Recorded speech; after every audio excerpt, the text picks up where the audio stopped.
Hello students, a very good morning to all of you students. Last video में हमने insulin पढ़ा था, genetically engineer insulin. कुछ बच्चे उसको अटैम्प्ट नहीं कर पाए थे उसको, तो उसी टॉपिक को हम वापस से डिस्कस कर रहे हैं आज। तो सबसे पहले बात कर लेते हैं हम किसकी, इंसुलिन।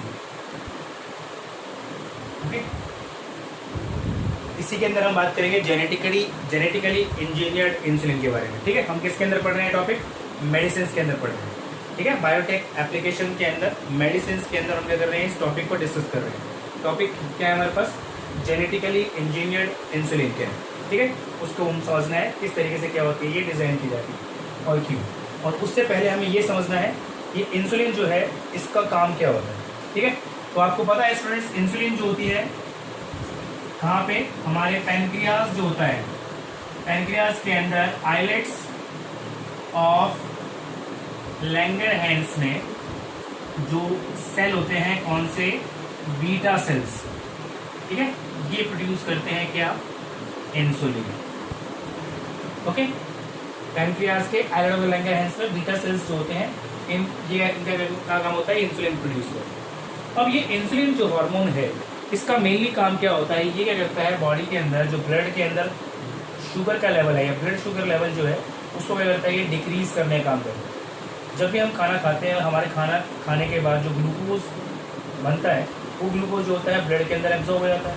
तो ब्लड के अंदर शुगर का लेवल जैसे धीरे धीरे क्या होता है, बढ़ना स्टार्ट होता है। तो उस टाइम पे क्या करता है, इंसुलिन क्या करता है, उनको पिक करता है एंड लीवर में ले जाके उसको ग्लाइकोजन में क्या करता है, कन्वर्ट कर देता है। तो सिंपल सी बात है कि भाई इंसुलिन अगर बॉडी के अंदर होगा तो ब्लड शुगर लेवल क्या रहेगा, मेंटेन रहेगा। लेकिन अगर इंसुलिन क्या है बॉडी के अंदर प्रेजेंट नहीं है, बॉडी के अंदर नहीं बन रहा है, तो क्या होगा, ब्लड शुगर की लेवल क्या होगा, बढ़ना स्टार्ट होगा। और एक बीमारी है, डिजीज है, इसको आप जानते हो अच्छे से, क्या नाम है, डायबिटीज।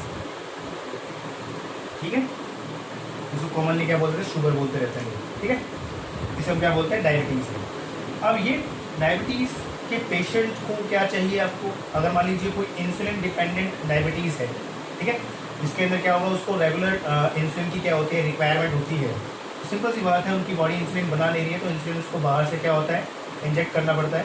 तो इसके लिए अब इंसुलिन की डिमांड क्या है, बढ़ रही है। क्यों बढ़ रही है, क्योंकि डायबिटीज़ के पेशेंट जो है बढ़ते जा रहे हैं। ठीक है, और आप देखे होंगे पूरे वर्ल्ड के अंदर, इंडिया के अंदर भी काफ़ी हद तक क्या है, बहुत से पेशेंट मिल जाएंगे आपको किसके, डायबिटीज़ के।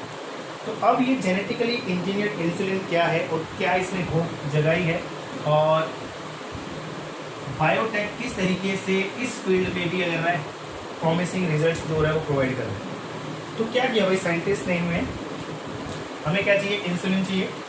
अब इंसुलिन को समझने के लिए अगर पहले हम बात करें, हम यहाँ पर एक क्या लिख देते हैं, हम प्रो इंसुलिन, और एक हमारे पास क्या है, इंसुलिन। अब प्रो इंसुलिन जो है वो क्या है, it is the inactive form किसकी, इंसुलिन की। और इंसुलिन जो है ये क्या है, इसकी एक्टिव फॉर्म और द फंक्शनल फॉर्म। ठीक है, और पहले क्या होती है, किस फॉर्म के अंदर प्रोड्यूस होती है, देन उसको क्या होता है, मॉडिफाइड हो जाती है वो किसके अंदर, इंसुलिन के अंदर, नॉन फंक्शनल से फंक्शनल फॉर्म के अंदर। और इसका अगर हम स्ट्रक्चर देखें तो स्टूडेंट्स आपको क्या देखने को मिलेगा, इसके अंदर हमारे पास क्या है, 3 पेप्टाइड चेन होती है इसके अंदर। हमारे पास जैसे क्या हो गई, एक हमारे पास क्या हो गई, बी, ठीक है, और एक हमारे पास क्या होती है, सी। तो अगर सी की हम बात करें, सी ये हमारे पास क्या है, सी पेप्टाइड।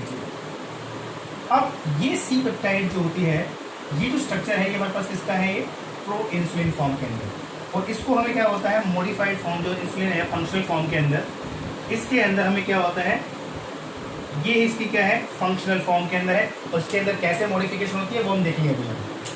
तो हुआ क्या है यहाँ पे स्टूडेंट्स, हमारे पास क्या है, 3 चेन दिख रहे हैं आपको, अल्फा बीटा या ए बी सी आप बोल सकते हो इसको। अब यहाँ पर सी पेप्टाइड जो होती है, इसका काम क्या होता है, इसे हम लिंकर चेन भी बोलते हैं यहाँ पे।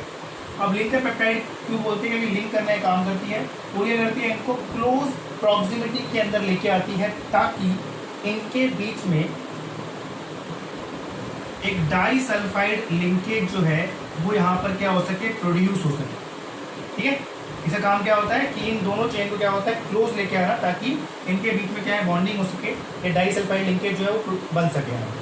और इससे क्या होता है उसके बाद जिप्सी पेप्टाइड जो होती है यहाँ पे इसको इस तरीके से क्या करती है, मॉडिफाइड करती है। ठीक है, तो ये क्या है, इसका रोल क्या होता है, इसका रोल ये होता है कि दोनों चेन क्या होती है, क्रॉस लेके आती है और उनको क्लोज प्रोक्सिमिटी में क्या लेके आती है, ताकि इनके बीच में डाइसल्फाइड लिंकेज बन सके और ताकि उसको फंक्शनल फॉर्म में क्या क्या क्या किया जा सके, कन्वर्ट या मॉडिफाइड किया जा सके। ठीक है, अब यहाँ पर क्या होता है, अगर मैं बात करूँ यहाँ पे, तो ये ए चेन जो होती है इसके अंदर क्या होते हैं 21 अमाइनो एसिड्स की क्या होती है, सीक्वेंस होती है, और बी चेन जो होती है इसके अंदर कितनी होती है 30 अमाइनो एसिड्स की सीक्वेंस होती है।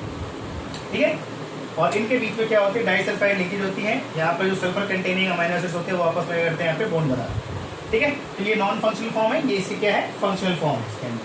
तो अब साइंटिस्ट ने क्या किया या क्या सोचा है, किस तरीके से फंक्शन, देखो सिंपल सी बात है, आपको सिंपल सी बात है, आपको क्या चाहिए, देखो सिंपल सी बात है, हमारे पास क्या है, 3 चेन दिख रही है यहाँ पे आपको, ये आपको सी पेप्टाइड का काम क्या दिख रहा है, इनको क्लोज प्रोक्सिमिटी में लेके आना। लेकिन फंक्शनल फॉर्म अगर आपको देखें तो आपको यहाँ पर कहीं सी पेप्टाइड दिख नहीं रही है, उसका काम इतना ही है। उसके बाद क्या होती है पैरा। तो दैट मीन्स कहने का मतलब क्या है कि ओनली हमारे पास क्या है, 2 चेन है यहाँ पे। तो इस चेन को हमें क्या होता है, मेनली अगर हम बात करें तो हम यही चीज़, हम क्यों एक्सपेक्ट सी पेप्टाइड को यहाँ पे फॉर्म करें, फिर उसको वापस फंक्शनल फॉर्म के अंदर कन्वर्ट करवाएं, कोई ज़रूरत नहीं है। तो अब ये जो सी चेन है हमारे पास, जैसे हमारे पास क्या है, ए चेन है हमारे पास। ठीक है, यहाँ पर एक जीन इन्वॉल्व है, इसको हम बोल देते हैं ए चेन है, सॉरी ए जीन है। एक हमारे पास बी चेन चाहिए, तो हमारे पास क्या है, जीन इन्वॉल्वमेंट क्या हमारे पास बी है, और सी के लिए हमारे पास क्या है, सी है। अब जैसे कि हमने बात किया कि हमें सी की रिक्वायरमेंट नहीं है, क्योंकि हमारा 2 चेन चाहिए, हमें ए और बी फंक्शनल फॉर्म में चाहिए, तो हमें सी नहीं चाहिए यहाँ पे, तो इसके लिए कोई इन्वॉल्वमेंट की जरूरत नहीं है इसकी। तो साइंटिस्ट ने क्या किया, नॉर्मली पहले समझे कि होता क्या है। नॉर्मली क्या हुआ कि बॉडी के अंदर यूकैरियोटिक इंडिविजुअल्स के अंदर क्या होने वाला है कि जैसे क्या है, जीन प्रेजेंट है ए बी सी, क्या करेंगे, वो ट्रांसक्रिप्शन करते हैं, और ट्रांसक्रिप्शन के बाद हमारे पास क्या होता है, आपके पास आ जाता है HNRNA। ठीक है, यूकैरियोटिक केस के अंदर। अब HRNA केस के अंदर, HRNA के अंदर क्या होता है, इसके अंदर इसके अंदर कोडिंग सीक्वेंसेस भी हैं और नॉन कोडिंग सीक्वेंस भी हैं। जैसे इसको हम ये भी बोल सकते हैं कि एंट्रॉन भी हैं और एक्सॉन्स भी हैं इसके अंदर। तो इसके बाद क्या होती है, इसकी प्रोसेसिंग होती है। प्रोसेसिंग के बाद होता क्या है कि एक्सॉन क्या होते हैं, बच जाते हैं, एंट्रॉन जो होता है उनको निकाल दिया जाता है। ठीक है, तो ये हमारे पास क्या आ गए, एक्सॉन आ गए, इंट्रोन्स को यहाँ से निकाल दिया गया। और फिर क्या होता है, 5 प्राइम एंड पे कैप लगती है, आपको याद होगा, और 3 प्राइम एंड पे क्या लगता है, टेल लगती है, और ये बिकम्स क्या होता है, फंक्शनल एमआरएनए बन जाता है। ठीक है, और इस एमआरएनए के पास क्या है, ओनली कोडिंग सीक्वेंस है, नॉन कोडिंग सीक्वेंस चाहिए नहीं हमें, हम क्यों उसको यूज करें, तो हमें ये कोडिंग सीक्वेंस चाहिए होती है। ठीक है, तो साइंटिस्ट ने क्या किया,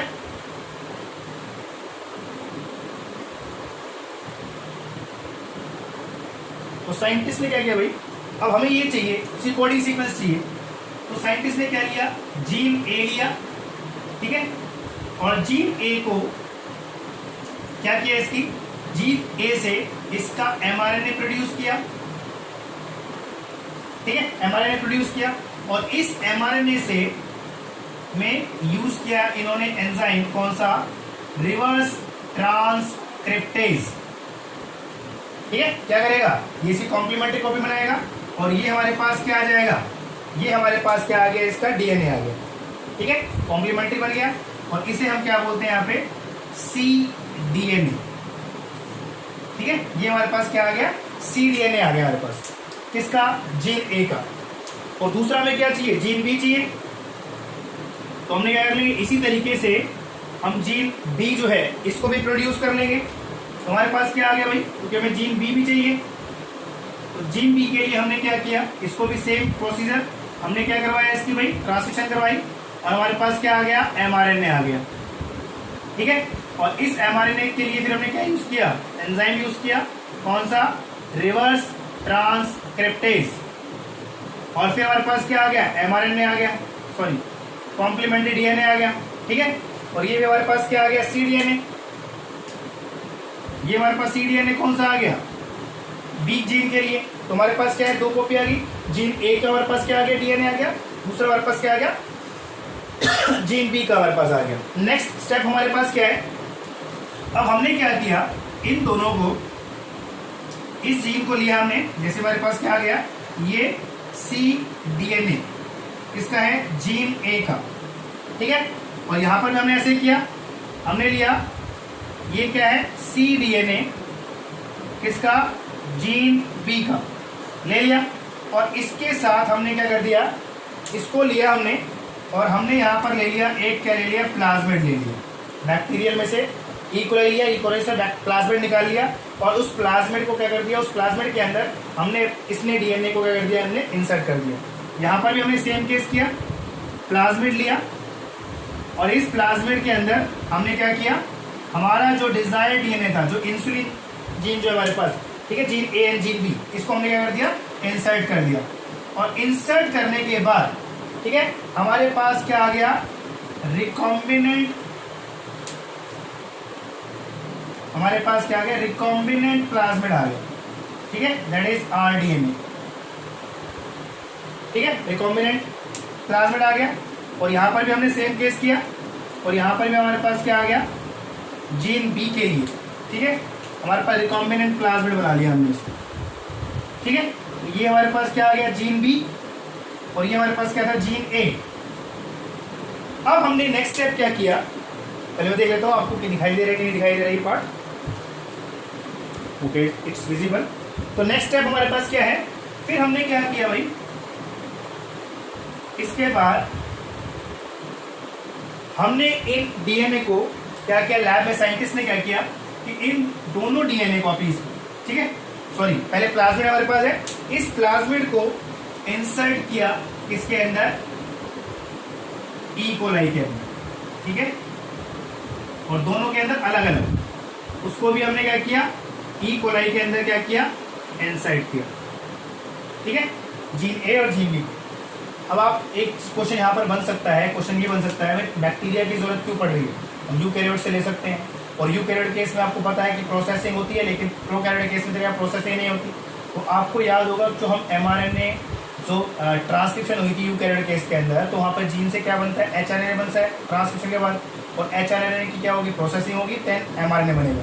लेकिन ये सारे स्टेप यहाँ पर क्या होते हैं, मिसिंग होते हैं, ठीक है। प्रोकैरियोट केस में ऐसी प्रोसेसिंग अब करनी होती है, तो इसीलिए हम क्या कर रहे हैं, यहाँ पे कॉम्प्लीमेंट्री डीएनए बनाते हैं दोनों, एंड देन उस कॉम्प्लीमेंट डीएनए को करते हैं अपने ई कोलाई के अंदर इंट्रोड्यूस करवा दें। अब क्या करेगा कि यहाँ से हमारे पास क्या आएगा, अब ये जो कॉम्प्लीमेंट्री जीन था हमारे पास, जीन ए, तो ये हमारे पास क्या आ गया, इसका हमारे पास क्या आएगा, प्रोडक्ट आ जाएगा जीन ए का, ठीक है। जीन ए की जो हमारे पास सेगमेंट्स थी, ठीक है, जीन ए की जो अमाइनो एसिड सीक्वेंस जो बनाई थी, ठीक है, वो हमारे पास क्या आ गई, यहाँ पर ये आ गई, ठीक है, ए क्या आ गई, और यहाँ पर हमारे पास क्या आ गई, जीन बी की आ गई। और इसको हमने यहाँ से आइसोलेट किया, और एक लेबोरेटरी कल्चर मीडिया के अंदर हमने क्या रखा, इन दोनों चेन को रख दिया, ठीक है, ताकि ये क्लोज प्रोक्सिमिटी के अंदर आए, और क्लोज प्रोक्सिमिटी में आने के बाद क्या होगा, इनके बीच में लिंकेज इस तरीके से रखा जाता है कंडीशन के अंदर कि इनके बीच में क्या हो, डाइसल्फाइड लिंकेज बने, ठीक है।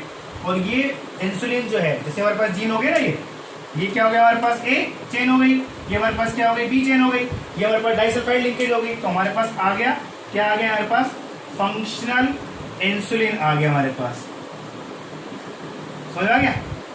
इस तरीके से जो फंक्शनल इंसुलिन जो होता है वो क्या होता है, तैयार किया जाता है, ठीक है। किस तरीके से, जेनेटिकली इंजीनियर मेथड से इस तरीके से फंक्शनल इंसुलिन जो होता है बना लिया जाता है, ओके। और सबसे पहले मार्केट में इसको लॉन्च किया था किसने, कंपनी का नाम स्टूडेंट्स याद रखना है आपको, कई बार क्वेश्चन आता है इसके ऊपर, कंपनी का नाम है इली लिली, ठीक है, क्या नाम है, इली लिली। ये कंपनी है जिसने क्या किया था, फर्स्ट इंट्रोड्यूस किया था मार्केट में, और टाइम पीरियड अगर याद रखें आप तो है 5 जुलाई 1983, ठीक है। ये हमारे पास क्या होगी, डेट होगी इसकी। इसके अलावा हमारे पास क्या है, साइंटिस्ट हैं, कुछ नाम बैंटिंग करके, ठीक है, उन्होंने क्या किया था, डॉग्स में से क्या किया था, आइसोलेट किया था, ठीक है, इंसुलिन को, ये आपको याद रखना है। ठीक है। और बाकी आपको मेन इंपॉर्टेंट क्या है याद रखना है, एलिली जो थी कंपनी थी, इसने क्या किया था, फर्स्ट टाइम किया था इंट्रोड्यूस किया था मार्केट, ठीक है। तो ये था स्टूडेंट्स क्या जेनेटिकली इंजीनियर्ड इंसुलिन। ओके, आपको समझ में आया होगा, ठीक है। तो आज के स्टूडेंट्स इतना ही, थैंक यू सो मच।